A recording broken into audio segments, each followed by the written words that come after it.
Bon, la même qu'à chaud, de la frustration et de la déception parce que je pense qu'on avait mis les ingrédients, en tout cas sur le contenu, l'intensité, l'engagement et la solidarité qu'a pu avoir l'équipe. On a mis les ingrédients pour réaliser une performance chez le numéro un anglais du moment.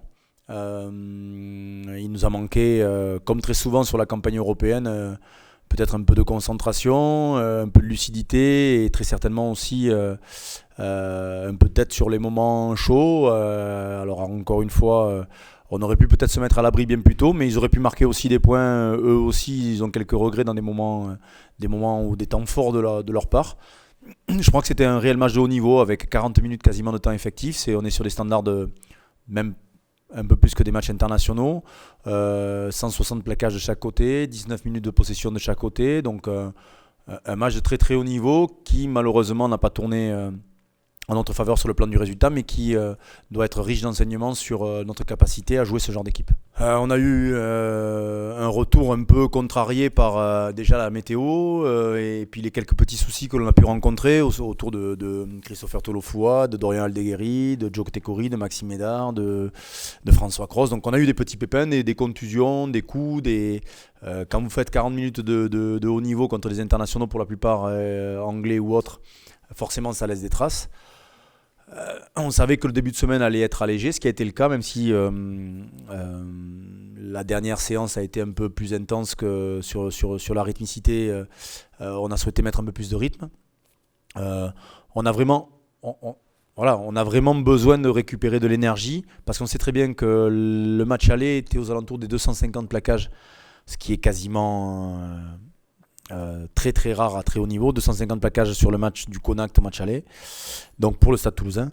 Donc autant vous dire que les séquences longues ils savent faire, ils tiennent le ballon, donc à nous de trouver les arguments pour justement éviter qu'ils le tiennent trop longtemps et puis peut-être être en mesure de le conserver un peu plus longtemps, ce qui a été un peu notre péché mignon parce que on parle des buteurs et on parle de la dernière action du match, mais on a été mis sous pression et en danger que par 4 ballons que le Stade Toulousain possédait. Donc ça c'est un axe de travail évident et un axe de concentration qu'il nous faudra élever dès ce week-end. Sur l'intensité et l'engagement, il n'y a aucun doute. Après, je préfère avoir comme référence les victoires que les défaites. Donc il y a à nous d'être capables, depuis le début de la saison, on a eu des matchs de très haut niveau qu'on a été capable de mener, mais qui n'ont pas forcément été toujours à notre avantage en termes de score et comptable. Il faut qu'on arrive à les basculer du bon côté pour être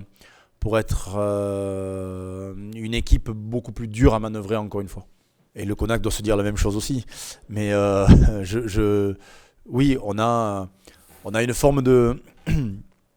Honnêtement, je préfère être dans la situation du Stade Toulousain. Maintenant, la victoire au Wasp nous aurait simplifié la tâche, c'est évident. Après, il y a un match...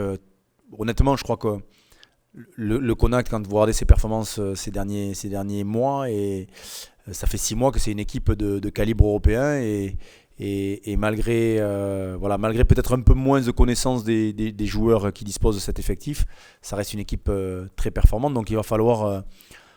on ne pourra pas avoir une performance en deçà de ce qu'on a fait au WASP pour atteindre l'objectif de la qualification. Pour nous, ça fait un petit moment aussi qu'on a besoin de revenir sur ce plan-là. Donc après une première campagne en tout cas me concernant, même s'il y avait eu des aléas et des soucis par le passé sur les qualifications, on est à la 6e journée en mesure de nous qualifier. Après on pourra reparler lorsqu'on aura le temps de faire le bilan à ce jour 8 points perdus ou laissés alors que les matchs où les victoires nous tendaient les bras. Il faut arriver à rectifier sur des matchs de haut niveau ce genre de performance parce que c'est évident que c'est pas suffisant, même si on peut se satisfaire du contenu sur une grande partie de la rencontre.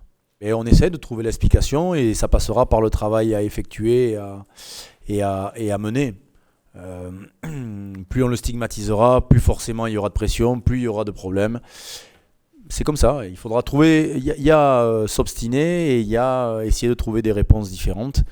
Il y a un accompagnement que l'on mène aussi qui va évoluer au sein du club. Et puis voilà, il y a des choses qui seront à faire évoluer sur ce secteur-là. C'est évident pour... vous savez, les joueurs en sont conscients, que ce soit ceux qui butent et ceux qui ne butent pas.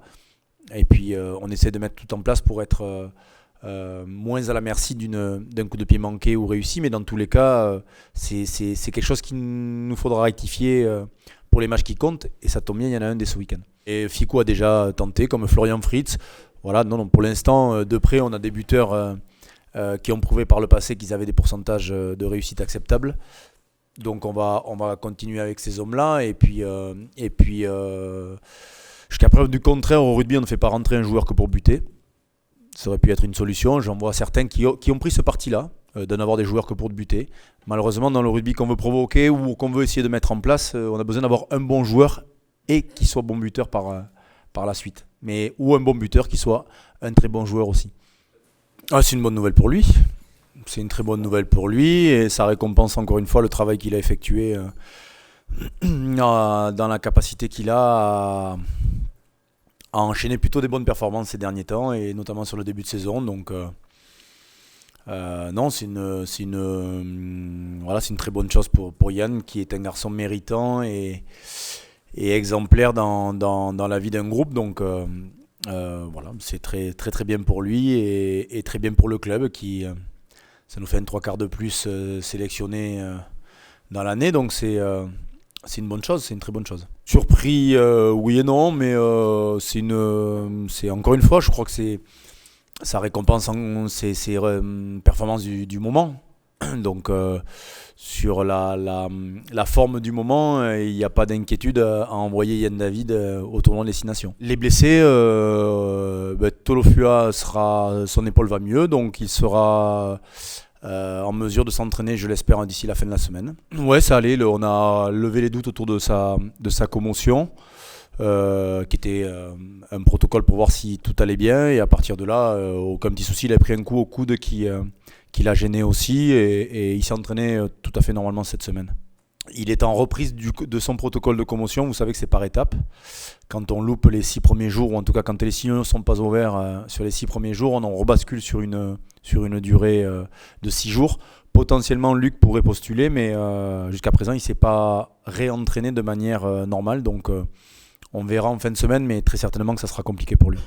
Oh, c'est un garçon qui va nous amener des qualités de vitesse, d'appui, et qui est très déroutant sur le fond du terrain, capable de jouer à l'aile et à l'arrière.